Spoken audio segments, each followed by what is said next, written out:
Hello everyone, आज हम class 10 का चैप्टर नंबर 8 देखने वाले हैं, जिसमें हम प्रश्नावली 8.2 का क्वेश्चन नंबर 4 देखेंगे। क्वेश्चन नंबर 4 क्या है, बताइए कि निम्नलिखित में से कौन से सत्य हैं या असत्य हैं। ठीक है, इसमें से कुछ कथन जो है वो सत्य है और कुछ कथन असत्य है, हमें बताना है और उनके साथ हमें उनका उत्तर की पुष्टि भी करना है। ठीक है, कारण सहित उत्तर की पुष्टि करना है। ठीक है, हमारा फर्स्ट क्वेश्चन हमारे सामने है कि साइन ए प्लस बी बराबर साइन ए प्लस साइन बी होता है। ठीक है, अब इसके लिए सॉल्व करने के लिए हम क्या करते हैं, हम पहले इसको देख लेते हैं। हम मान लेते हैं a बराबर क्या हो जाता है, हमारा कोण a बराबर 30 डिग्री मान लेते हैं और b बराबर क्या मान लेते हैं, 60 डिग्री मान लेते हैं। ठीक है, आप कुछ भी मान सकते हैं। हम a बराबर 30 डिग्री और b बराबर 60 डिग्री मानते हैं, क्योंकि देखो अब हमने अगर a बराबर कितना मानना, देखो साइन तो वैसे का वैसा आ जाएगा। a बराबर कितना मानना, 30 डिग्री, तो यहाँ लिख देंगे 30 डिग्री, प्लस का साइन है प्लस लगा देंगे, b कितना है 60 डिग्री, तो 60 डिग्री आ जाएगा। इक्वल का साइन है तो इक्वल लगा देंगे, साइन ए, देखो साइन ए कितना आ जाएगा 30 डिग्री है ना, प्लस बी कितना आ जाएगा 60 डिग्री, साइन बी कितना आ जाएगा 60 डिग्री आ जाएगा। ठीक है, अब देखो साइन 30 और प्लस 60 करोगे तो कितना हो जाएगा, 90 हो जाएगा। तो देखो साइन 90 है ना, कितना आ जाएगा, साइन 90 डिग्री आ जाएगा। और बराबर में क्या आ जाएगा, यहाँ पर करोगे साइन 30 की वैल्यू पुट कर सकते हो। आपको याद होगा, हमने तालिका अच्छे से याद की थी। साइन 30 की वैल्यू कितनी होती है, आप बोलोगे 1/2 होती है, प्लस साइन 60 की वैल्यू कितनी होती है, करनी 3/2 होती है। ठीक है, साइन 90 की वैल्यू अगर हम देखें तो वो कितनी होती है, 1 होती है। ठीक है, इक्वल का साइन है इक्वल बता देंगे, देखो एलसीएम लोगे तो क्या आ जाएगा 2 और ये हो जाएगा 1 + √3 हो जाएगा। ठीक है, यहाँ तक तो हमें पता है। अब ये देखो क्या ये 1 के बराबर है, क्या आप बोलोगे नहीं है, तो ये क्या 1 के बराबर है, तो नहीं है। और हमसे क्वेश्चन में क्या पूछा है कि साइन ए प्लस बी बराबर होता है साइन ए प्लस साइन बी के, तो हम क्या बोल देंगे, नहीं, ये किसके बराबर नहीं होता। हमारा आंसर क्या आ जाएगा, असत्य है ना, क्या हो जाएगा, असत्य, क्योंकि साइन ए प्लस बी जो है वो हमारा साइन ए और साइन बी के मान के बराबर नहीं है। ये वाला क्वेश्चन आपको समझ में आया होगा। ठीक है, अब सेकंड क्वेश्चन पे आते हैं। उत्तर की पुष्टि में आप इसको सॉल्व करके बता सकते हैं। ठीक है, सेकंड क्वेश्चन में आप लिख सकते, क्वेश्चन है कि थीटा में वृद्धि होने पर साइन थीटा का मान में भी वृद्धि होती है। अगर आप थीटा बढ़ाओगे, जैसे कि अगर थीटा हमारा 0 डिग्री है, 30 डिग्री है, 45 डिग्री है, तो जैसे जैसे थीटा का मान बढ़ेगा वैसे साइन का मान बढ़ता है क्या, ये बताना है। तो आपने अच्छे से तालिका याद की थी, मैं आपको तालिका दिखाती हूँ ना, आपने तालिका पहले से याद कर चुके हो।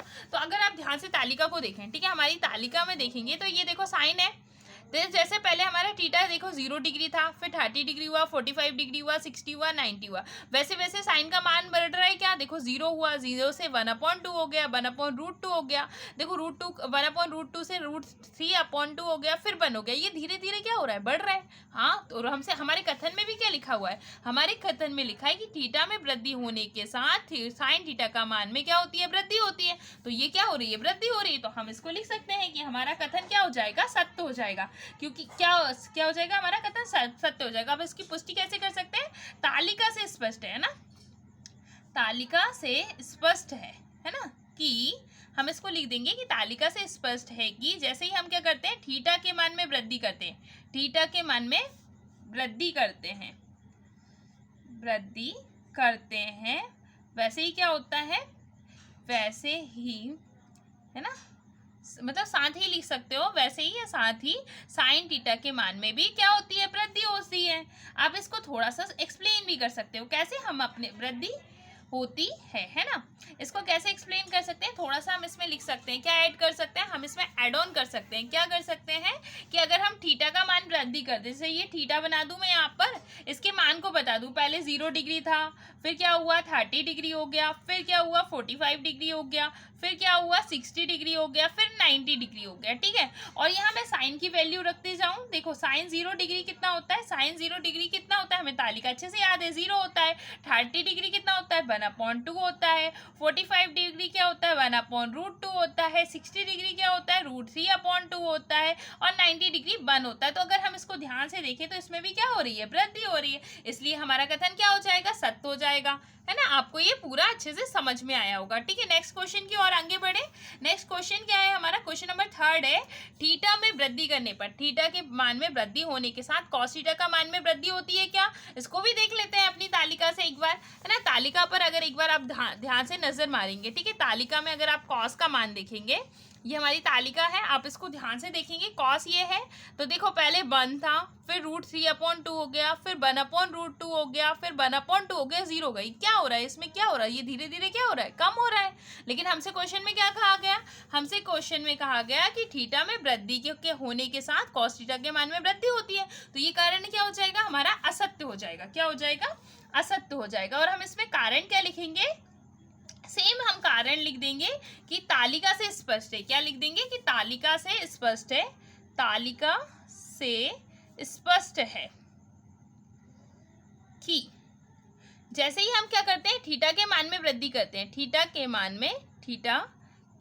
मान में वृद्धि करते हैं, है ना, करते हैं, तो कॉस थीटा का मान क्या होता है, कॉस थीटा के मान में क्या होती है, मान घटते जाता है या मान में कमी आती है। क्या आती है, कमी आती है। आप या लिख सकते हो या घटता है ना, मान जो है वो घटता है ना, ये हो जाएगा। और इसमें चाहो तो आप मान भी ऐड कर सकते हो। यहाँ थीटा का मान दे दो, जैसे कि पहले 0 डिग्री था, फिर 30 डिग्री हुआ, फिर 45 डिग्री हुआ, फिर उसके बाद 60 डिग्री हुआ, 60 के बाद 90 डिग्री हुआ।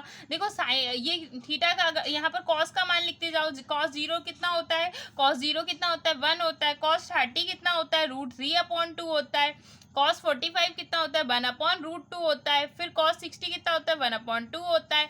90 डिग्री 0 होता है। तो ये धीरे धीरे क्या हो रहा है, कम हो रहा है। तो इसीलिए ये कारण क्या हो जाएगा, असत्य हो जाएगा। क्वेश्चन नंबर 4 देखते हैं।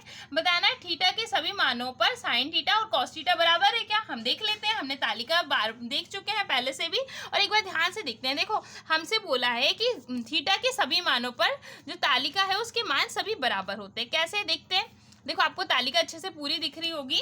देखो साइन 0 कितना होता है, 0, और कॉस 0 कितना है, 1। ये तो गलत है, अलग है, मतलब सब बराबर तो नहीं है। फिर 30 डिग्री देखें, 1/2 होता है, ये तो √3/2 होता है। देखो साइन और कॉस का मान उन्होंने कहा बराबर होता है। तो ये जैसे जैसे थीटा बढ़ रहा है तो इनका मान क्या हो रहा है, बदल रहा है। लेकिन 45 डिग्री पर सेम है। लेकिन हमसे क्वेश्चन में ये नहीं बोला कि सिर्फ 45 डिग्री पर सेम होता है। हमसे क्वेश्चन में बोला है कि थीटा के सभी मानों पर साइन थीटा और कॉस थीटा का मान बराबर होता है। तो हम क्या लिख देंगे, हम लिख देंगे असत्य, है ना। ये हमारा क्या हो जाएगा, असत्य। से क्या लिखोगे इसमें, क्या असत्य लिखकर हम क्या लिख सकते हैं, क्योंकि, है ना, क्योंकि साइन थीटा और कॉस थीटा का मान, है ना, सिर्फ किस पर सेम होता है, आपने अभी देखा, सिर्फ 45 डिग्री पर, थीटा के 45 डिग्री पर क्या होता है, समान होता है। और बाकी मान क्या होते हैं, समान होता है या बराबर होता है ना, समान होता है ना। और जबकि हमें क्वेश्चन में क्या कहा है कि सभी मानों पर समान होता है, जबकि सभी मानों पर समान तो नहीं होता, सिर्फ 45 डिग्री पर समान होता है। हमें पता है कि 45 डिग्री पर साइन थीटा और कॉस थीटा का मान क्या होता है, बराबर होता है ना। लेकिन हमसे क्वेश्चन में क्या पूछा है, हमसे 45 डिग्री नहीं बोला, हमसे क्वेश्चन में कितना बोला है, हमसे बोला है, हमसे सभी मान बोला है। जबकि हम सभी मान में तो 0, 30 सभी पर बराबर होना चाहिए, जबकि ऐसा नहीं है। तो क्वेश्चन नंबर 5 पर आते हैं। यहाँ तक आपको समझ में आया होगा, तो आप सिर्फ यहीं तक लिखना, ठीक है, इसका उत्तर। आगे देखेंगे, क्वेश्चन नंबर 5 पर आते हैं। क्वेश्चन नंबर 5 दिया है कि ए बराबर अगर 0 डिग्री है तो कॉट परिभाषित नहीं किया जा सकता। तो बोलेंगे, देखो ये देखा है कि हमें अगर ए बराबर 0 दे दें, अगर हमारा थीटा या एंगल जो है वो 0 डिग्री हो तो कॉट को हम परिभाषित नहीं कर सकते। तो तालिका पर अगर देखें तो कॉट ए अगर क्या दिया, 0 डिग्री दिया, तो ये अपरिभाषित है। और यही तो हमें कथन में दिया है, तो ये क्या हो जाएगा, सत्य हो जाएगा। क्या हो जाएगा, सत्य हो जाएगा, सत्य हो जाएगा। क्यों हो जाएगा, क्योंकि कॉट 0 डिग्री बराबर क्या होता है, अपरिभाषित होता है। इसलिए हम बोल देंगे कि ये कथन क्या है, हमारा सत्य है, अपरिभाषित होता है। आई होप आपको सारे क्वेश्चन समझ में आए होंगे। ये बहुत ही इंपॉर्टेंट क्वेश्चन है, आप इनको तैयार कर लीजिएगा।